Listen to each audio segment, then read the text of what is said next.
Guys, so luto na po kog pan guys. Puso ng saging with manok.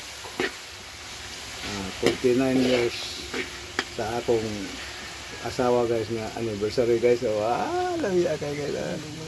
Simbolo kini guys sa among anniversary nga pagmamahal guys nga walang kupas-kupas, puso ng saging. Okay guys. Kahit ganito lang guys, pero okay, masaya kami guys. Kasi ito sinasadya namin. Kung gusto namin mag-lechon guys, pwede naman, kaya marami naman kaming baboy dyan. At saka yung mga baboy sa mga kapitbahay ko dyan, marami. At saka yung may mga kambing ako doon, manok. So, pinipili namin nga ito ang puso ng saging kasi simbolo ito sa pagmamahalan guys na walang kupas-kupas.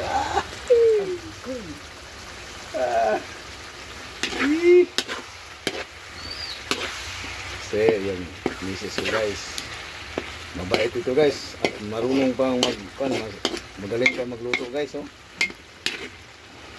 nilagyan niya ng paminta guys, saka yung sibuyas, ahos, sili, ano pa yun?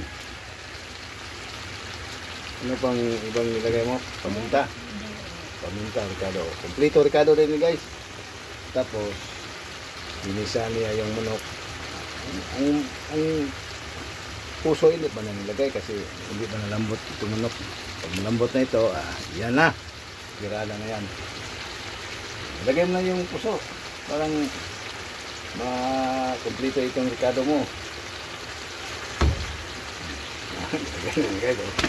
Sauce to guys. Yan na. Diyan na tayo magkaalaman guys. Yan ang tunay na pagmamahal guys. Kasi 49 years old na kami sa among kasama guys. Pinakasalan ko yung asawa ko sa 75 no?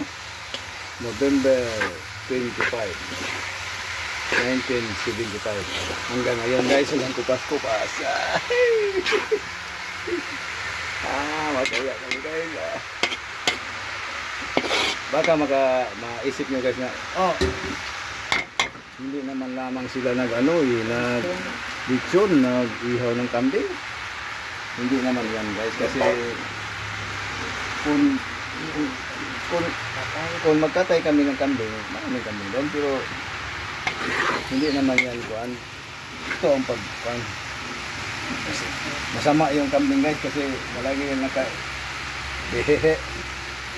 hindi yan ang puso, simbolo ng pagmamahal. Yan guys, yan ang tunay na pagmamahal. Marami naman tayong nag-lechon tayo ng baboy, marami namang baboy yung bahay naman dyan guys. Pwede kunin natin yung isa guys, pero huwag na, ito na lang puso kasi masarap naman talaga itong puso guys. Hanghang pa sige, patuloy natin. At yan mo lang yung tuno mo yung una, diba mayroon yan? Lasaw. Yan guys, kita nyo yun guys. Sarap to guys. Sige, lagay mo yan.